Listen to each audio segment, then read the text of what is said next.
On Friday 10th of August 2018, there were plenty of news stories around the world making headlines. But in the maelstrom of the Trump presidency, perhaps one of the biggest was something that happened in Seattle, that despite being one of the strangest, scariest, most bizarre events of 2018, pretty much slipped under the radar, especially outside of America.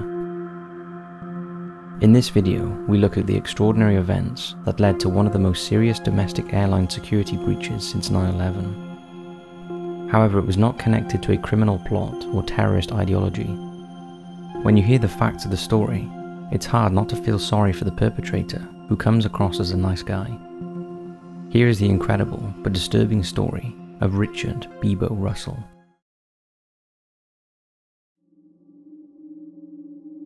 Richard Russel was born on the 19th of September 1989 in Key West, Florida.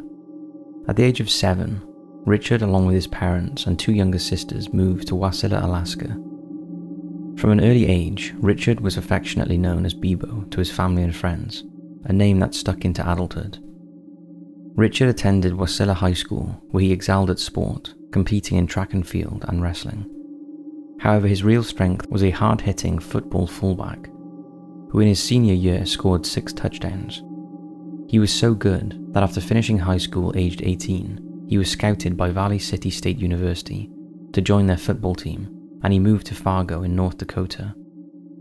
However, things didn't work out. His performance on the field was disappointing, and after just a year, he quit and moved to Coos Bay, Oregon, to study at Southwestern Oregon Community College. It was during his time in Oregon that he met his future wife, Hannah. The pair, who were both deeply religious, both attended Campus Crusade for Christ meetings, and their romance blossomed from there. They married in 2012 and went on to open an artisan bakery in Oregon. But Hannah was missing her family, and in 2015 they sold the bakery and moved to Sumner, Washington to be nearer to Hannah's family. Richard enrolled in Washington State University Global Campus, majoring in social science, with ambitions to be a pilot or a military officer. He and his wife remained active in the church, and he was a leader in the local Christian youth ministry Young Life. Richard also took up a job with Horizon Airlines as a ground service agent at Seattle-Tacoma International Airport. It appears it was a fairly mundane job, but afforded some perks. In 2017, Richard uploaded this video about his job, and the travelling it enabled him and his wife to do. Hi, I'm Beebo Russell, and I'm a ground service agent. That means I lift a lot of bags. Like, a lot of bags. So many bags. Look at all them bags. Ooh, a purple one. I usually have to work outside in this. But it allows me to do some pretty cool things too.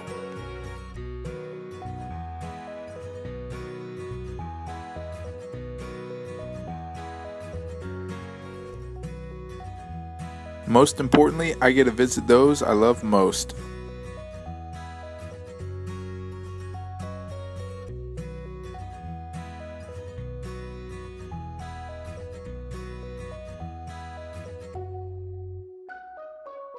It evens out in the end. Outwardly, it appeared he had a pretty cool life. However, there were signs of discontentment, especially with his job at Horizon Airlines, and he often complained to his friends and family about a loophole in policy that meant he was not being paid the minimum wage, like some of the other staff at the airport. However, despite his obvious grievance about his pay and conditions, nobody could have predicted just how upset he was until August 10th, 2018. Richard turned up at the airport to start his shift. The time was 2:36 p.m. As he casually checked into work, he can be seen wearing a t-shirt with the words, "The sky's not the limit" on. Richard carries on his shift just like any other day, his employee badge giving him access to both the cargo areas and the tug. Then at 6:57 p.m, you can see him in his tow truck. The plane you can see is the Horizon Air Bombardier Q400, owned by Alaska Air. The 76-seat plane had just completed its last scheduled flight and was parked in the maintenance bay. For unknown reasons, the plane was unlocked. You'll see Richard drive to the nose of the plane and attempt to attach the tug. Over the next few minutes, Richard repeats this process twice more, before a different camera captures him driving through a cargo area, where he gets off the tug and runs out of sight. At 7:15 PM, Richard reappears and again drives to the front of the plane where he attaches the tow bar. At 7:19, Richard can be seen in the cockpit of the plane, where he starts the checklist sequence for starting up the plane's engines. He is trained to start the aircraft's auxiliary power unit, but beyond that, he exceeds all authorization. You can see the propellers start turning, and in the background, fellow workers are completely unaware of what is about to happen. Richard then exits the cockpit and taxis the plane into position on the runway. This is normally a two-man job. He then disconnects the tow vehicle, and with the plane rolling forward, he frantically pulls down the stairs and climbs into the cockpit to stop the plane, before pulling away again out of shot. At this time, air traffic control was unusually sparse, and as luck would have it for Richard, the plane had direct and immediate access to the runway and was pointing in the right direction for takeoff. At 7:32 PM, Richard starts rolling up the runway preparing for takeoff. A minute later, the plane with its solo, untrained pilot smoothly ascends into the air, soaring south towards Mount Rainier, the 14,500-foot glacier-topped volcano, looming over the Puget Sound. The next voice you'll hear is a confused air traffic controller asking what plane is taking off, and an Alaska airline pilot who is equally confused. This is followed by Richard when he makes contact with air traffic control, as well as two other equally concerned pilots. Aircraft on Charlie, lining up runway 16 center, say your call sign. That aircraft was passing behind the horizon when he was taking off roll, and I don't know what he was doing. Who's the aircraft on runway 16 center? Seattle ground, horizon guy, about to take off. It's going to be crazy. His wheels are smoking left and right as they are right now as he's rolling down the runway. All right, I'm not even talking to him. He came flying out of the cargo area in front of Delta. And there's just a single pilot in there. He came flying out of nowhere. We didn't even hear. We thought we missed somebody. Tower, you need to call and scramble now. No, we are. As you can hear, a request is made for the F-15s from Portland to be scrambled to intercept the aircraft. It would take nearly 45 minutes for them to come alongside the stolen aircraft. In the meantime, NORAD is already tracking Richard's flight as he flies erratically around the massive summit of Mount Rainier. Here is actual footage and audio of his flight. Unfortunately, the footage is not in sequence, and most of it was taken by on-the-ground observers who couldn't believe what was happening, but the audio is real and contains the astonishing confession from Richard that he knew how to fly a plane as he'd played video games, although he admitted he had no idea how to land the plane, as he had not intended on landing. It is clear that Richard is also not used to the turbulence and is vomiting all over the controls. The air traffic controller desperately tries to get Richard to land the aircraft, although he seemed reluctant to land at the suggested airport, and told the controller he was not quite ready to land yet, although he was very aware the fuel was going down quicker than he expected. Richard was also realizing the consequences of what he had done and apologized on more than one occasion. Right, 070. Approach welcome, final runway 16 right. Welcome. Man, I'm a ground service agent. I don't know what that is. Clear to Portland, Seattle 6 is filed at 7017. Yes, for visual, 416 right, so I'm not the run. Start it up and get it to go. In a couple hours, I guess. But, yeah, I wouldn't know how to land it. I wasn't really planning on landing it. 99 via Bravo over to Mansfield, the opposite set off. No, how to fly one of those aircraft, but we'll see what we can do and get you in contact with somebody. Alrighty, yeah, I just kind of want to do a couple maneuvers, see what it can do before I put her down, you know? And departure, Boeing 464. And so I can reach out to you a little easier. A little bit. I'm sorry, say that again? Sorry, my mic came off. I threw up a little bit. You know, hold on. Shoot. Man, I'm sorry about this. I hope this doesn't ruin your day. 22, cross runway 16 left, contact. Just flying the plane around, you seem comfortable with that? Oh, hell yeah, it's a blast, man. I played video games before, so I know what I'm doing a little bit. Okay, and you can see all the terrain around you. You've got no issue with visibility or anything? Nah, everything's peachy clean. Just did a little circle around Rainier. It's beautiful. I think I got some gas to go check out the Olympics. And yeah. Okay, and Rich, do you know, are you able to tell what altitude you're at? Wing 16 left, to contact tower for your landing clearance. I threw up all inside of it. It's bad. You'll be released when you taxi out. American 600. Fast to join. I was thinking about it, and then probably a good thing I didn't. 494. Mexico 494, monitor tower 1. Our attempts did join up. Yeah, that's all mumbo jumbo. I have no idea what all that means. I wouldn't know how to punch it in. I'm off autopilot. Okay, see ya. Make a right turn on Bravo. 5,500. Get me to the jets. No, I'm not taking you to any jets. I'm actually keeping you away from aircraft that are trying to land at SeaTac. Oh, okay, yeah. I don't want to screw with that. I'm glad you're not, screwing up everyone else's day. On account of me. All the traffic in front of you, make the chain up around onto Alpha. We're going to keep people clear this runway first. 446, can we just shut down? I'm down to 2100. I started like 30-something. 100 pounds of fuel. Rich, you said you're at 2,100 pounds of fuel left? Yeah, I don't know what the burnout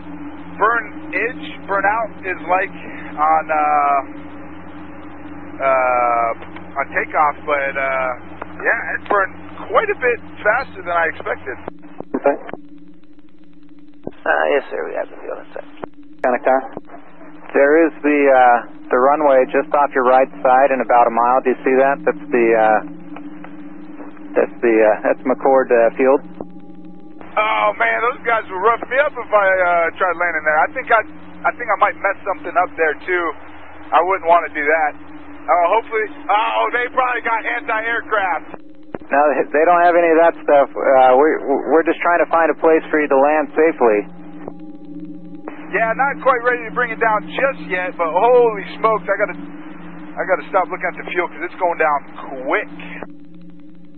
Okay, Rich, if you could you start a left-hand turn, and we'll take you down to the southeast, please. This is probably like jail time for life, huh? I mean, I would hope it is for a guy like me. Well, Rich, we're not going to worry or think about that, but could you start a left-hand turn, please? Richard had been in the air for approximately 15 minutes before authorization was given to scramble F-15s, and at 2:15 local time, 2 McDonnell Douglas F-15C Eagles, under the command of NORAD, were scrambled from Portland Air National Guard Base. Both were armed with AIM-9 Sidewinger and AIM-120 AMRAAM air-to-air missiles and went supersonic. Within 7 minutes, they were flying alongside the stolen aircraft. Flights in and out of SeaTac Airport were also temporarily suspended. The dialogue between Richard and the controller continued, but was sketchy at times as transmission went in and out of range. A professional pilot was brought into the conversation to try and help Richard land the plane, and for the first time, Richard sounded agitated. He also mentioned minimum wage, saying we'll chalk it up to that. Minimum wage. We'll chalk it up to that. Maybe that'll grease the gears a little bit with the higher up. Maybe, yeah. Again, the controller advised Richard to plan a landing, although even for a trained pilot, landing a Q400 was not an easy task. The plane is designed to climb sharply out of small airports, and its high-powered engines make the plane difficult to control when full, and even harder when empty, as pilots jokingly referred to the Q400 as the Crash 8 because of how difficult it is to land. But Richard seemed uninterested in landing the aircraft, more interested in taking in the sights, although he did become reflective about what he had done before getting jokey again with the controller and the pilot. That'd be better than trying to land it. Like, I know how to put the landing gear down. But your power, that probably 50%. That'd be the 2 top gauges right in the center on that glass display there. And then press, tell me, do your power at 50% or tell me what you got. Yeah, I got it like flight idle. Well, that's too slow. Bring it up to like 50. other side on the bottom it says HDG, and it's got a little blue M on it. You can crank that around, and you know what, tell you what, let's just do this. Push, you see the HDG button right by that little thumb wheel? No, you can do that with these things. So what would, if you were to do it, how would you do it? Well, I'd try to figure out how to use the autopilot first. Not concentrate so much on flying the airplane. Hey, you think if I land this successfully, Alaska will give me a job as a pilot? You know, I think they would give you a job of doing anything if you could pull this off. Yeah, right. Nah, I'm a white guy. Hey, FAA guy, Andrew, you on? Yeah, I'm still here, Rich. If you wanted to land, probably the best bet is that runway just ahead and to your left. Again, that's McCord Field. If you wanted to try, that might be the best way to set up and see if you can land there. Or just like the pilot suggests, another option would be over Puget Sound into the water. Dang, did you talk to McCord yet? Because I don't think I'd be happy with you telling me I could land like that, because I could mess some stuff up. Well, Rich, I already talked to him, and just like me, what we want to see is you not get hurt or anybody else get hurt. So like I said, if you want to try to land, that's probably the best place to go. Hey, I want the coordinates of that orca with the, you know, the mama orca with the baby. I want to go see that guy. Behind you, there is another aircraft. Would you be willing to talk to them if they're on the frequency and maybe they can help you land? Hey, what's that airport right there behind me, like to my left? Okay, Rich, well, first of all, we just need you to keep flying the aircraft. So if you could just stay there and keep flying the aircraft. The airport you just passed over on your left, that's the Tacoma Narrows Airport. I mean, that's also an option if you wanted to try going there. But like I said earlier, McCord, that's a bigger runway if you wanted to try to land there. Hey, Rich, this is Captain Bill here. We're still listening. My airplane's doing just fine. How's yours? Like I said, it would be a better option, I think, if you tried to land it or even land it on the water. Yeah. Hey, is that pilot on? I want to know what this weather's going to be like in the Olympics. Well, if you can see the Olympics, the weather's good. I can see the Olympics through my window, and it looks pretty good over there. Alright, because I hit some, felt like turbulence around Rainier, but there was no clouds hardly. Oh, that's just the wind blowing over all the bumpy surfaces there. Oh, copy that. Yeah, but Rich, if you could, maybe start a left-hand turn, start turning back around, because if you get too close to the Olympics, you won't be able to hear us anymore. Turn back around here. Like I said, I just want to keep talking to you, and if you keep going towards the Olympic Mountains, we won't be able to hear each other. I got a lot of people that care about me, and it's going to disappoint them to hear that I did this. I would like to apologize to each and every one of them. Just a broken guy. Got a few screws loose, I guess. Never really knew it until now. Just, you know. Man, have you been to the Olympics? These guys are gorgeous. Holy smokes. But if you could start a left turn and turn back towards the east. I know you're getting a good view there, but if you go too much further in that direction, I won't be able to hear you anymore. Air traffic controllers brought in another pilot to try and guide Richard to land the plane. However, again he seemed uninterested in this offer, and instead said he wanted to have some fun and try a barrel roll. Alright, hey, pilot guy, can this thing do a backflip, you think? I'm gonna land it, in a safe kind of manner. I think I'm gonna try to do a barrel roll, and if that goes good, then I'll just go nose down and call it a night. Miraculously, Richard rolled the plane just 10 feet above the water in an aircraft not designed to perform such a maneuver. Richard clearly didn't expect to pull it off, and surprised himself as well as the air traffic control team. POI-1 just completed a barrel roll. Current altitude 2,000 feet. Aquan 2, confirm he did a barrel roll. Affirm, he cleared the surface of the water by approximately 10 feet. All right, Rich, this is Captain Bill. Congratulations, you did that. Now let's try to land that airplane safely and not hurt anybody on the ground. All right. Damn it. I don't know, man. I don't know. I don't want to. I was kind of hoping that was going to be it, you know? After long, I feel like one of my engines is going out or something. Those were the last words Richard spoke. Shortly after, at 8:46 p.m, the Q400 crashed into woods at the southern end of tiny Ketron Island, just offshore in the Puget Sound, between Tacoma and Olympia. The Q400 tore down trees and bushes, and its wings were shorn from the fuselage, sparking a 2-acre fire. According to FBI investigators, Richard died of multiple traumatic injuries, and despite sideslip, consistent with flying with only one engine, they concluded the final descent to the ground appears to have been intentional.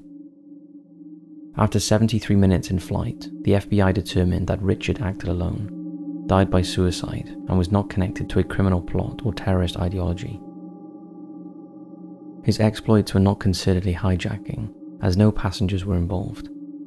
They stated no flight data or cockpit recordings would be released, but acknowledged that a significant amount of the communication had been captured by amateur aviation enthusiasts who tuned into the transmissions.